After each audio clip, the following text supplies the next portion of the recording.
The whole idea of Macbeth, that is how to be present every single moment on stage with your audience. Theater, it's not something you do.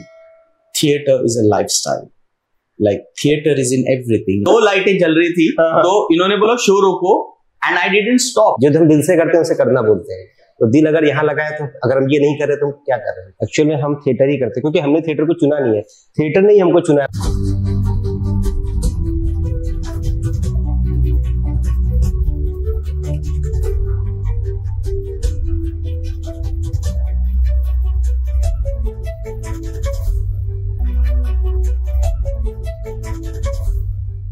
So we are talking about Macbeth. Hi Abhishek. Hi Rupesh. Hello sir. So Macbeth or Madbeth. Madbeth. Yeah. So that's what the confusion always. I would always say there's method to madness, and when you have a method to madness, you can make Macbeth. Oh wow, that's a very nice explanation of a 90-minute roller coaster. So let's start with that whole roller coaster exercise that you do, Rupesh. I understand it's a full energy packed performance and it needs a lot of preparation. Knowing Rupesh traditionally, knowing Rupesh in recent past, I have been with you, we have done a couple of shows also. How mentally and physically you prepare before you go for Macbeth? It's the whole idea of Macbeth, that is how to be present every single moment on stage with your audience. That means you have to be on your toes, so does your audience. And for that, it takes a lot of preparation. First of all, the physical fitness. So anytime, whenever I have show, and if I haven't been exercising and all that, so I have to, at least it takes me like 6-7 days to get in shape. So I should not lose my breath on stage because I don't know what's going to happen. And also I have to train my voice because I'm playing several characters and I'm singing. So it's all this physical fitness is your mental preparation, because you cannot train body per se just alone. You have to just have that mindset, and that mindset takes a lot of eating well and exercising and having that mindset that you have to exercise because there is a show coming and things like that. I understand it's a process and a deep process driven approach. Without a master and without a teacher, how do you self-train yourself? I think you got to love what you do. And if you love what you do, you will always do it. Because there is you are not doing it for anyone else but yourself, and you do it for yourself because you want to know yourself, you want to stretch your boundaries, and every time you go on stage you're stretching your boundaries. You are in different places and different people and different audience, and I've been performing it around the world, so different people, yet we laugh at the same things. And to do that, I think you really got to love what you do. And as I say, theater, it's not something you do. Theater is a lifestyle. Like theater is in everything. It's in these flowers, there's a painting, it's like the color that's you choose around you. It's everywhere. It's aesthetics. Theater teaches you aesthetics. It teaches you to love your life to its fullest potential, I would say. Abhishek, इस तरह के intelligent joker के साथ काम करने के पहले या काम करने के दौरान आप जब नाटक की तैयारी करते हैं, आप इसको मतलब को प्रोड्यूस कर रहे हैं रेड नोज के साथ में कारवां ग्रुप के अंडर, आप लाइट्स भी करते हैं इस नाटक की, कुछ अनश्योर नहीं होता है कि नाटक किस दिशा में जाएगा। आपके दिल में किस तरह की उस वक्त जो है धड़धड़ सी या घबराहट सी होती है कि जब लाइट्स आएंगी कि जादूगर क्या करने वाला है? सर ये मुझे लगता है मेरी लाइफ का पहला प्ले ऐसा होगा इसमें कभी लाइट करते हुए घबराहट नहीं होती है बिल्कुल, मुझे कि मजा ही आता है। और जबकि ये एक ऐसा प्ले है जिसमें फिक्स नहीं है कि कब कहाँ पे क्या चेंजेस होंगे। तो जब एज अ लाइट डिजाइनर जब उसकी लाइट करता हूँ मैं, तो मैं हाथ मेरा बोर्ड पे ही रहता है कि भाई कब ये एक्टर क्या करेगा। लेकिन लाइट करने से ज्यादा मैं प्ले एंजॉय करता हूँ। हर बार जब भी शो होता है मैं एंजॉय करता हूँ। इसकी खासियत ये है इस प्ले की। इसी बात को आगे ले जाते हैं रुपेश, हम थोड़ा सा जो ना आते हैं इंडियन ऑडियंस की तरफ। ऑडियंस का कोई ऐसा रिएक्शन या कोई ऐसा सरप्राइजिंग इंसिडेंट आपके साथ जिसने आपको भी चौकन्ना कर दिया हो during Macbeth? Oh, no, it's very amazing to play with audience. अभी इंडियन ऑडियंस के साथ ये हुआ नहीं है मेरे साथ, बट मैं बताना चाहूंगा कि जीवन में एक बार बहुत कमाल की चीज हुई थी, और वो स्वीडन में पिछले साल मैं फेस्टिवल करने गया था, and we were playing with really nice lineup, और शो बिकॉज मेरे सारे जो दूसरे किरदार होते हैं वो मैं ऑडियंस से उठाता हूँ. सो लेडी मैकबेथ ऑडियंस से आती है, किंग ऑफ स्कॉटलैंड ऑडियंस से आता है, तो सारे ऑडियंस से आते हैं. तो मुझे नहीं पता होता कौन होंगे वो, right? It's a chance you take all the time. And the last time what happened in Sweden that I chose a woman, a girl, a lady to play Lady Macbeth, and then I tell her, come on stage. And then she just nods and say no. And I say, no, please come. Like I have a very special technique the way I invite, so they cannot refuse. Of all these years, never ever somebody has refused because I make them so comfortable. But this woman wouldn't come up. And then I could see that she really want to come, but she doesn't want to come. And then she looks at her legs and says she had a polio. Oh my God. Okay. And then she wasn't sitting on a wheelchair, but she was sitting on a normal chair. And I go like, oh my God, what do you do now? But then, this is what like I do with Macbeth. Now I've chosen, right? So I cannot go back. Okay, because it's a commitment. Okay. And if I go back, she would feel very bad, right? Then I suddenly choose someone else. So then I underline that she's physically not fit, right? So what I do everything around her. She's sitting on the first row, and then I come to her and I do it, and she just connect with the audience from there, looks back and all that. And towards the end, Lady Macbeth had to die. And generally that happens on stage, but now she couldn't. So when I say, okay, now you gotta die, and you know what she does? She tells me, hold me. And she goes up from her chair with those legs. And then she takes those 4 steps. And it took us almost 5 minutes. And all the audience, they were spellbound, looking at it, clapping. And that was like amazing experience, what theater can do to people. And that woman, she went on stage with her support, and I had to hold her. And then she takes these 4 steps and then look at the enemy and all that she does. And then she dies, and then she does like this to me, and I had to go down on my knees, and then she falls on my knees and put her head on my lap. And then she said, oh, and she dies.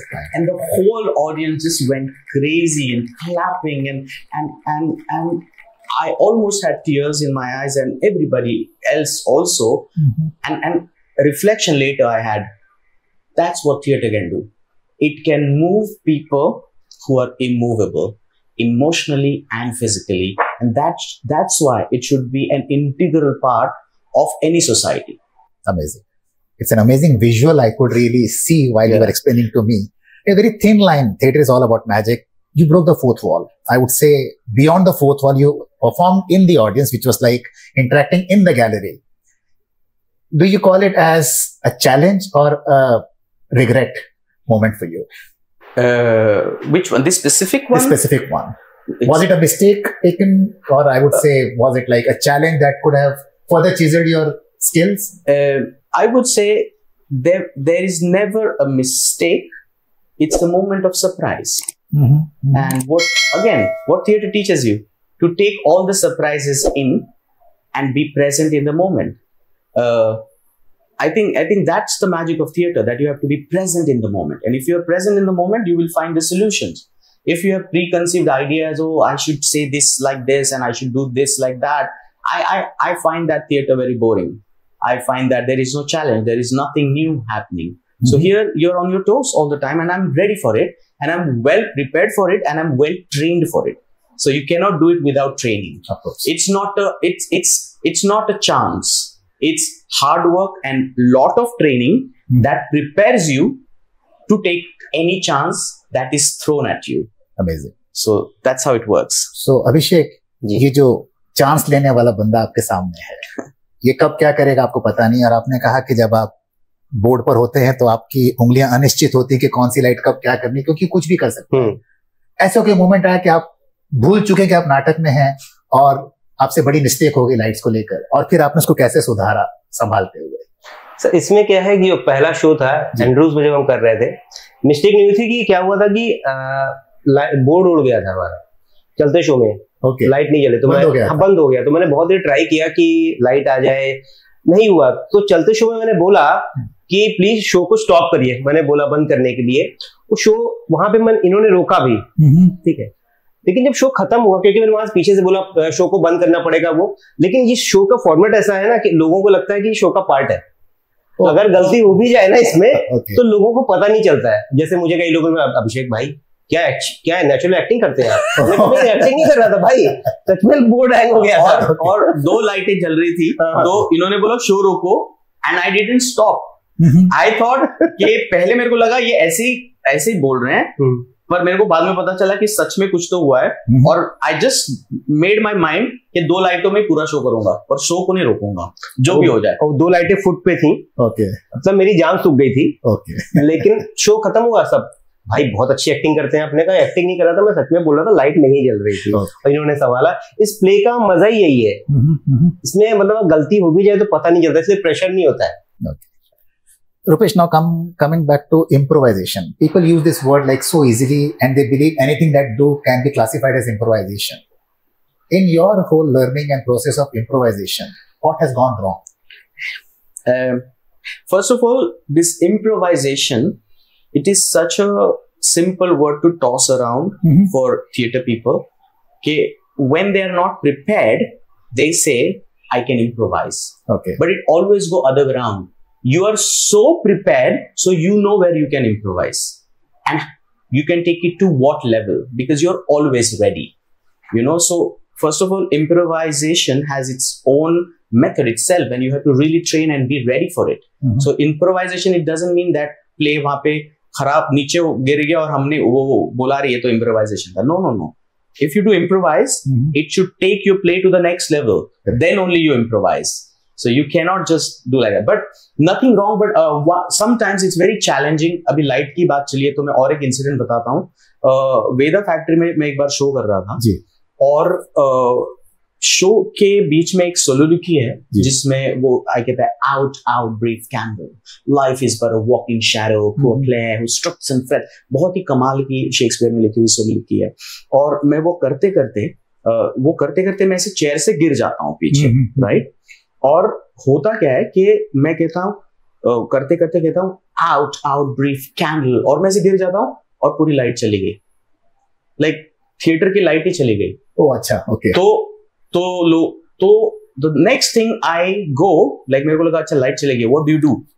I wake up, I go up and I in the character I tell people put on your phone lights. Oh, cell phones, okay. So it was almost 80 people, 85 people sitting. Everybody put on their cell phone light and they pointed towards me, the torch light. Okay. And I continued.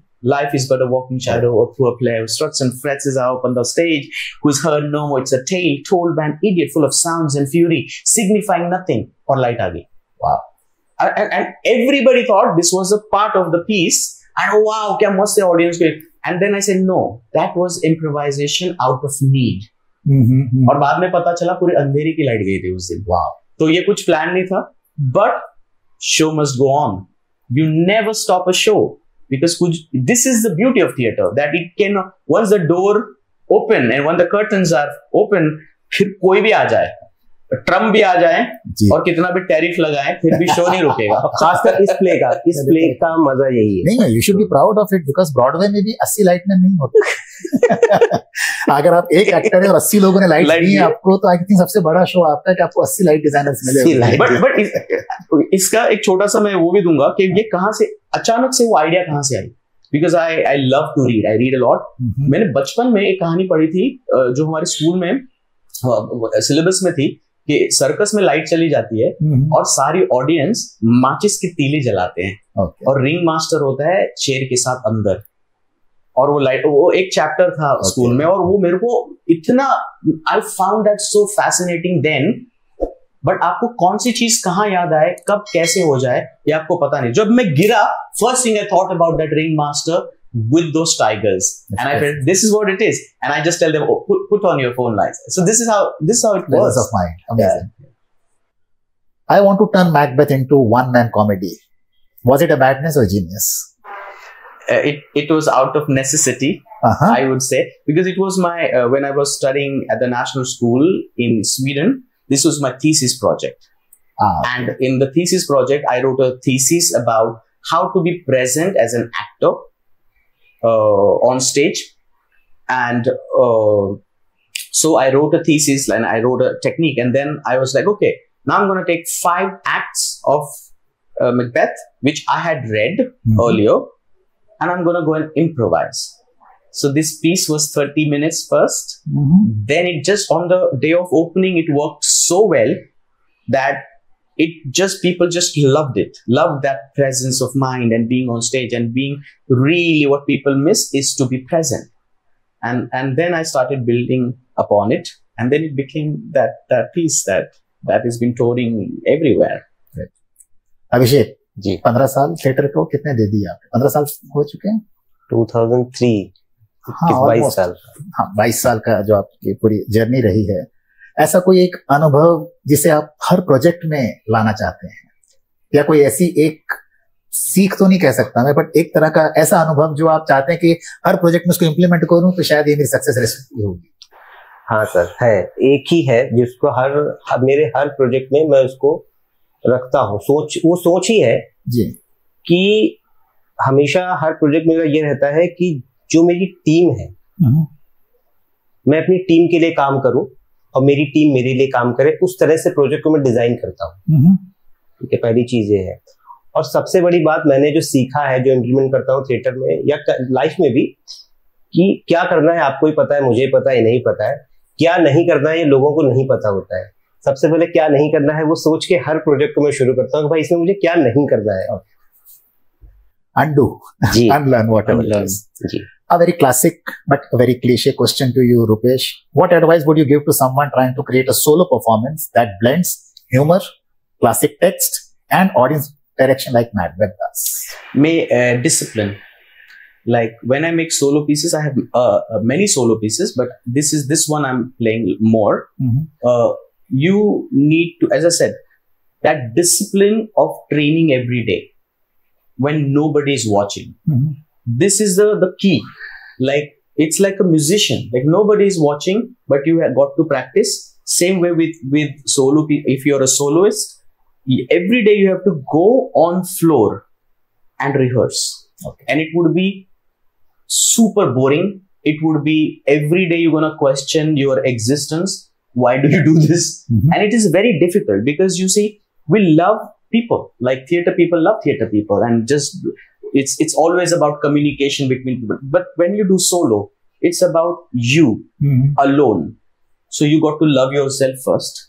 Then you got to love what you do, and you should be ready to fail, because it will happen that you make something and in your head it was great, amazing idea, but the moment you confront the audience, they're not laughing. So it's a testing process. So I would always say, you gotta make what you gotta make. Then you have to test at least 20 times with real audience and see if it is working or not. And every time you do that, you have to change, adapt. Don't be fixated on your ideas कि ये तो चलना ही चाहिए, audience को समझ नहीं आया. No, audience को सब समझ आता है. वो तुमको कन्वे नहीं करने आया, इसलिए उनको नहीं समझ आया. तो आपको वो टेस्ट करना पड़ेगा, कई बार फेल होना पड़ेगा.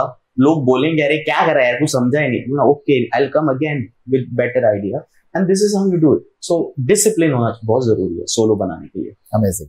ऐसी सोच रखने वाले रुपेश टिल्लू अगर थिएटर नहीं करते तो मैं फिर भी थिएटर ही करता. बिकॉज मुझे और कुछ आता ही नहीं है, और बचपन से मैं सिर्फ थिएटर ही कर रहा हूँ. मेरे को ऐसे, मुझे कभी कोई दूसरी मंशा ही नहीं थी कि ऐसी मेरी माँ कहती है बहुत पहले, जब मैं बहुत ही छोटा था, जो मुझे मेमोरी नहीं है, कि मैं कहता था कि मेरे को पायलट बनना है. But then I realise it's all about flying. It's about being excited with life. It's about people, it's about being on stage. तो थिएटर फिल्में यही मेरी जिंदगी है और मैं यही करते रहा हूँ बचपन से, कॉलेज के पहले स्कूल से, तो मैं और कुछ कर ही नहीं सकता था। क्या बात है, ये डेडिकेशन है। और अभिषेक, अगर आप थिएटर नहीं करते या रंगमंच से दूर रहते तो क्या करते?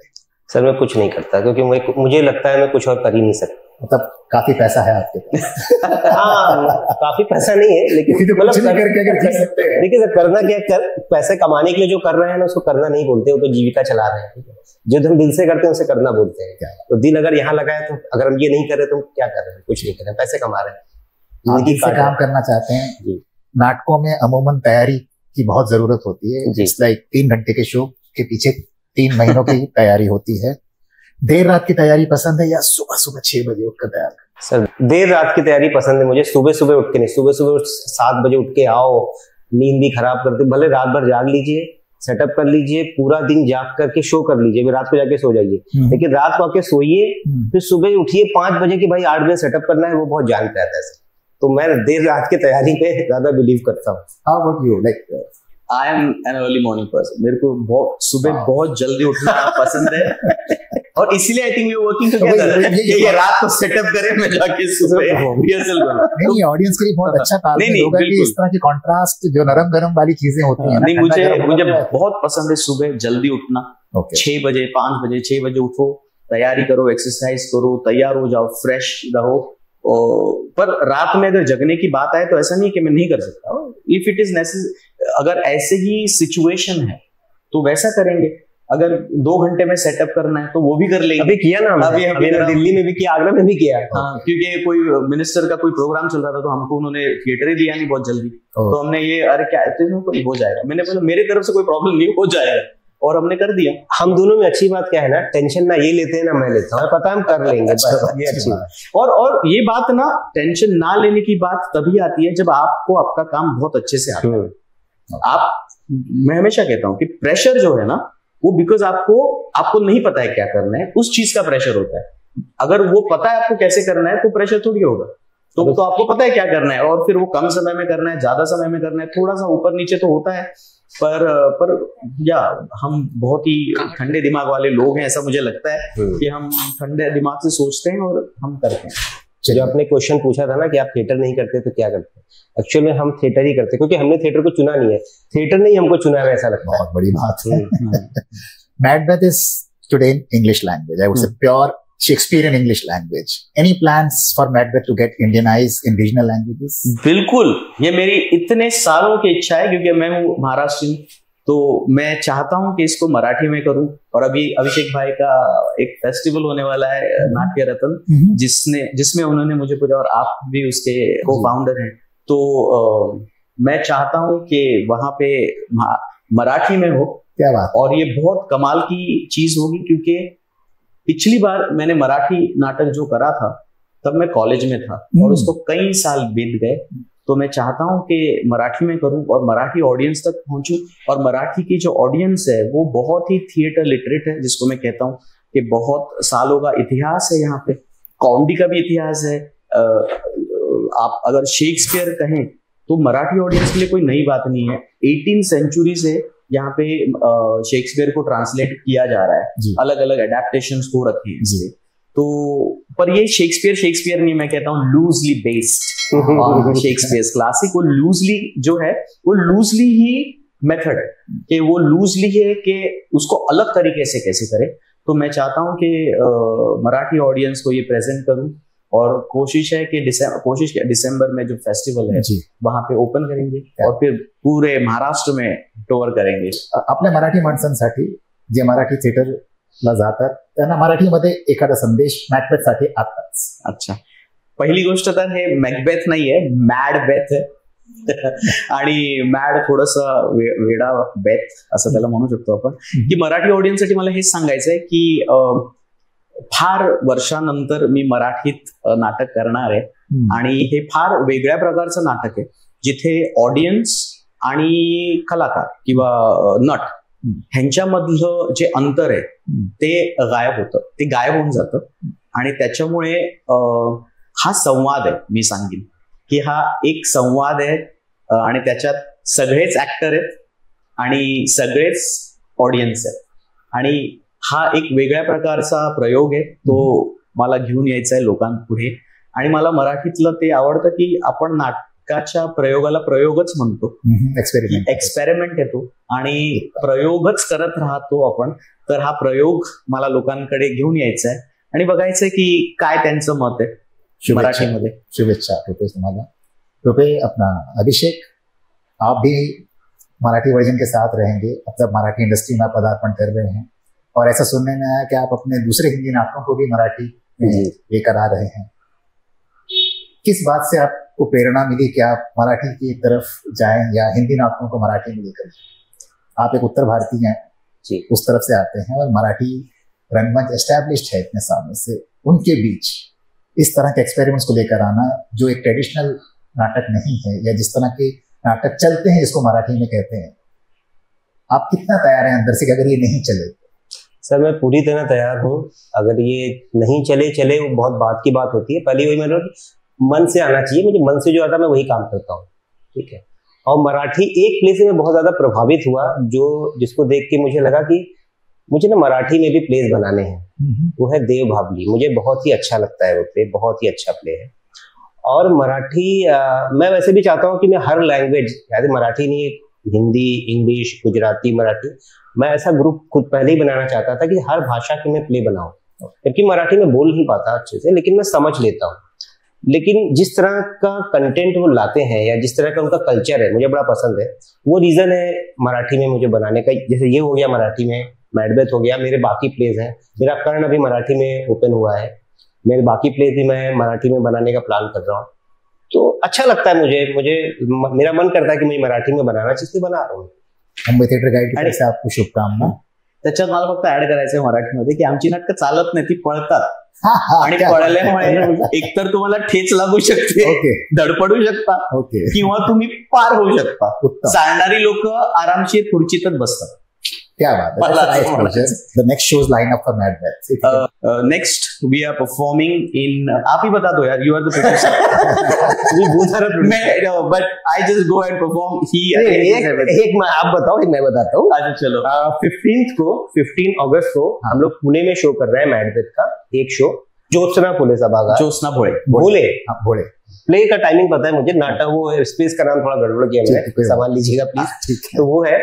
उसके बाद मुंबई में 24 अगस्त को रंगशिला यहाँ पे थिएटर है, वहां पर 2 शोज हैं इसके मैडबेथ के, शाम को 6 बजे और 8 बजे. ये अगस्त का लाइनअप, आगे का लाइनअप अभी चल रहा है, करेंगे. Thank you so much. Thank you. मुलाकात होती है.